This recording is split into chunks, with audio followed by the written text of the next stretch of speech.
Welcome to another episode of Voices Talk Show. Today we are going to be discussing white fragility and performative allyship in Alexandria. What exactly are we missing from this conversation? So I want to start off by allowing my panelists to go ahead and introduce themselves. This happens to be all of our Inclusion Network members, well, not all of them, but some of them. And it's actually really great to kind of be in our home space and doing this together, so it's actually a really exciting show. Hi, I'm Deb Ledoux. I've been with the Inclusion Network now for about 15 years. It's a great organization and I love it. Hi, my name is John Haidt, and I'm into the Inclusion Network. Hi, my name is Preeti Yanjan Feist, and I am the member of Inclusion Network as well. Thank you guys for being here and doing this. This is a very important topic, especially in this climate in our country right now. There's a lot of divisiveness going on, but I think that there's a very big misunderstanding when it comes to allyship and just white privilege and the white fragility that we're all experiencing a lot in this moment. So what exactly is your definition of white fragility and performative allyship? I guess when I think of white fragility, I think of being uncomfortable around certain discussions, obviously involving racism and inequality. And then I kind of stop and wonder, well, why are people uncomfortable? And part of it, I think, is guilt. If you're white privilege, what are you doing to make things better? If you're listening to a conversation and you don't agree with it, are you speaking up? Or is there something in the back of your mind going, I kind of used to agree with that, and you feel bad about that? So when it comes to white fragility, the perfect example would be there's a person of color and a white individual having conversation around race, and in that particular moment the white person usually is offended by the conversation when we're in a situation where we're having difficult conversation.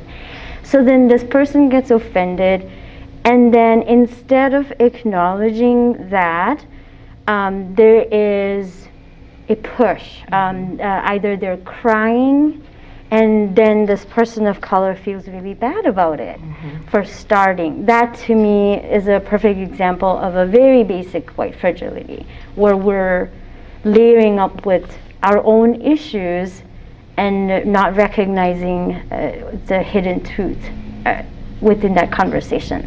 And then talking about performative allyship, the perfect example would be a couple months ago we had a rally that was the first rally that we did together as an Inclusion Network along with John Cole, a protest, a peaceful protest. And at that time, I was walking back and forth with the organizers, checking in, making sure everyone's doing things. And then there were instances where I was pulled out of my my own zone, working space, pulled out, and then people wanted to take pictures with me. So then those pictures, it was nice, so sweet of them that they were there with us joining, and I took pictures, but then those pictures were posted out in social media as if this person and we're already involved in this and seeped into what we're trying to tell.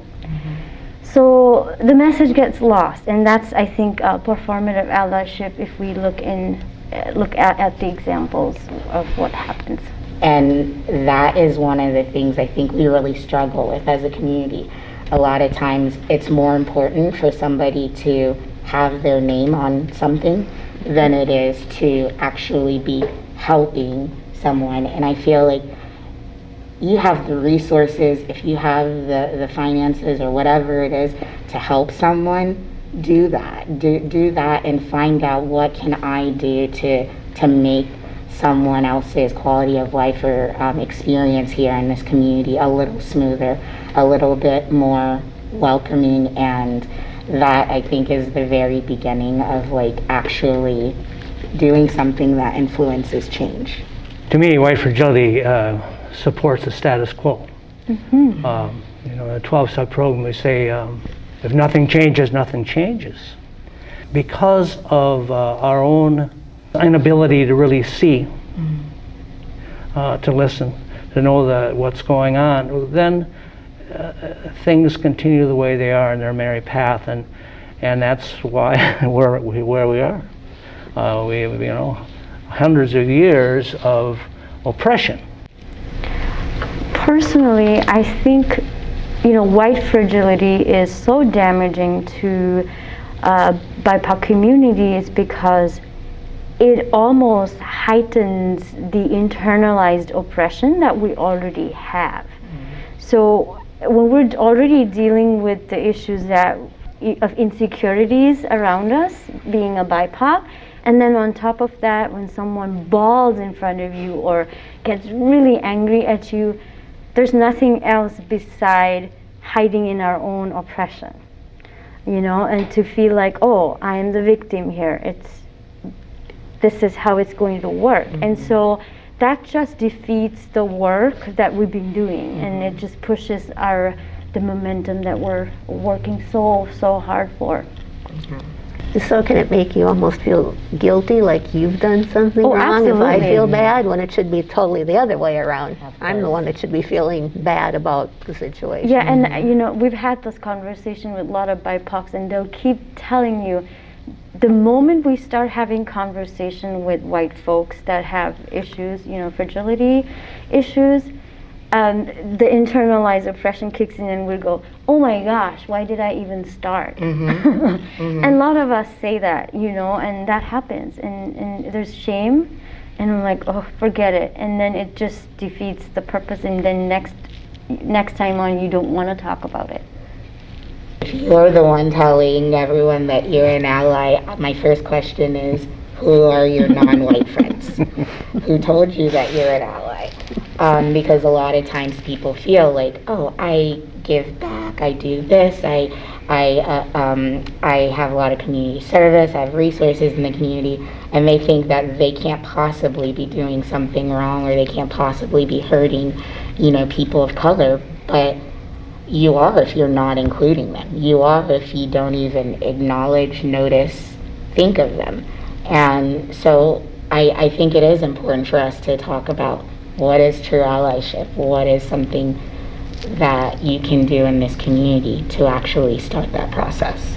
I can step in and think, I know what's great and wonderful, but that doesn't mean it's what's needed. I need to listen to you and find out what you need. What do you want me to do?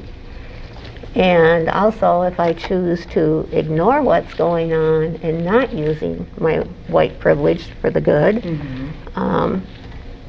I'm contributing to the problem and not helping it. It takes courage and a willingness to step aside and step down. And I think fear is underneath a lot of that, what will happen if. And yeah, so that's where I'm at. Like a sense of losing power. I think so, and I think that the power oftentimes is not, I mean, it's sensed, but it's not really realized. So obviously we've already broken down fragility, white fragility, performative allyship. What does true allyship look like here in Alexandria? What is someone who is just coming into this, learning about these things, questioning their own implicit biases, and attempting to at least do the work? What can they do to be a better ally? You need to learn, inform yourself, education, meet Joe or Preeti, but meet somebody different and truly meet that person as a person. You can, your dollars, do you spend them at a business where you know the person who owns it likes Alexandria to look just like it is and never wants it to change? Or do you spend your dollars at a business where you know they're trying to be inclusive and want to hire different people? I always say that doing nothing is doing something. Yeah. For me, doing the work is having the courage to step forward in ways that feel uncomfortable. And I think it changes for everyone. Some people, because of the way they happen to be wired, don't want to be seen, or they would like to do things behind the scenes. And I think that's fine. I think a lot of good work can be done. I'm kind of the opposite, and sometimes I think that's not good, because then it all becomes performance. And so doing the work to me is doing things for benefit, populations that have not seen that benefit, and doing it in a fashion that's good for them, not for me. So you need to take a stand, even if it's hard. Maybe you'll lose friends. Last election, I know one person took all of her friends off Facebook who didn't vote the way she did, and I thought, wow, that's really harsh. That is harsh. But then the more I listen to what you live on a daily basis that I cannot begin to understand, kind of been rethinking that and thinking, well, maybe some of my friends need to go too, you know? Yeah. And you know, it could start with buying a anti-racist books for your children or your nephews or nieces, right? Anything that you can do that promotes equity. I think that's why the Inclusion Network began. You know, I was here in the beginning.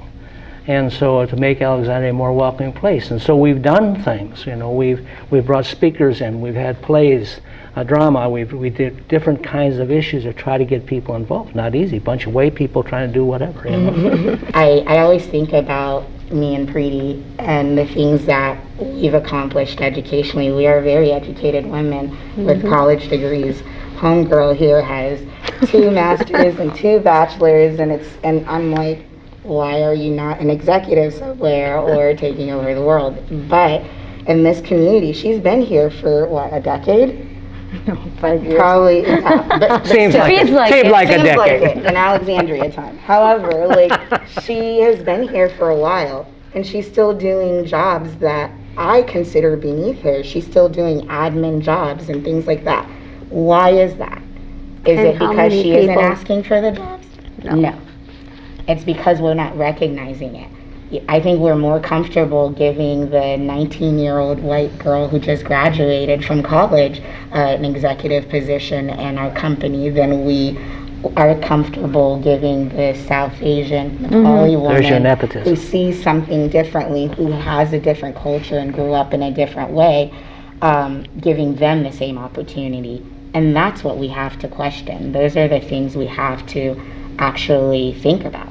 And it takes, again, if for equity, justice, social justice work, you need to have the oppressed groups up, you know, up at the forefront. Yes. And without that, it's impossible. That's so right. I think that's the work Inclusion Network has been doing for the last 15 years, trying to pull those people of color, trying to uplift them, trying to figure out ways. So when we talk about the work that needs to be done, we're just beginning. I think this past 20 years of Inclusion Network, that has just been the start of it. And now moving forward, I think we have opportunity to give leadership to POCs that are visible in the community. It's about time that we uplift them and then give them the resources that we've been giving to our white friends on the basis of nepotism. And you understand that this, in our community, it's been a long time coming. And so when you compare our community to other communities similar size, Yes. you'll see a very large, much larger population of people of color. That's not accidental. Right, that is not accidental. So we're fighting decades Of systemic and racism. generations, and so the knowledge has base is gone sometimes. Yes. The realization that we are who we are because of what had happened a long time. We set the stage.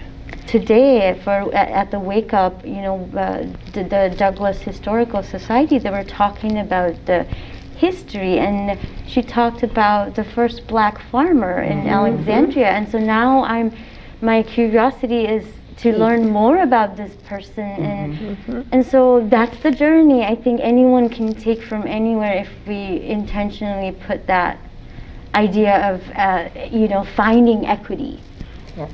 Yeah. I just really want to thank you guys for actually being here and doing this. This conversation was such an important one for me because I think now more than ever we're seeing performative allyship and white fragility at its peak. And we are in the middle of a revolution. And whether you're going to get on board or not, it's happening and things are changing. And I just want to live in a world where my children won't be in their 30s sitting at a table communicating about social or racial injustice. I want to believe that there's going to be a time when we can do better and we know better. I was listening to Graciela Mohammadi speak, and she is a phenomenal protest organizer, social justice guru. And she said, when the next injustice breaks, and we all know that it will, instead of building a shiny new table, and just find the one that already has been built and find out how you can support it. Find who else was talking before anyone else was listening and pass them the mic.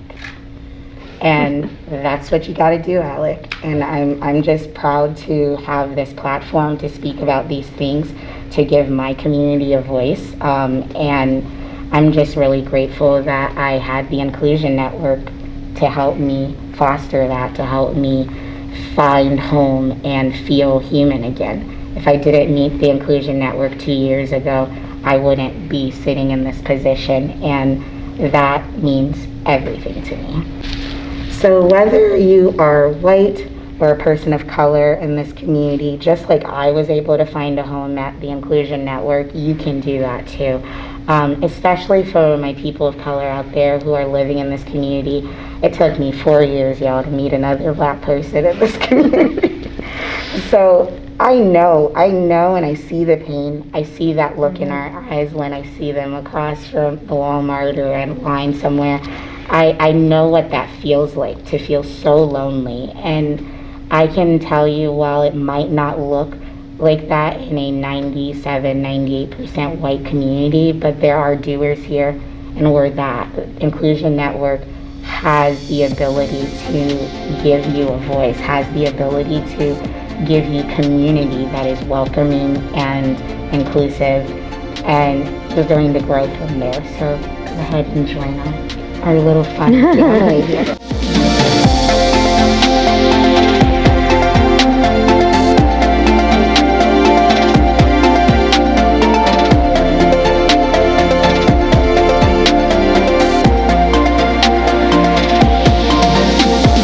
Shine like a diamond, light 'em up in the dark. We know who we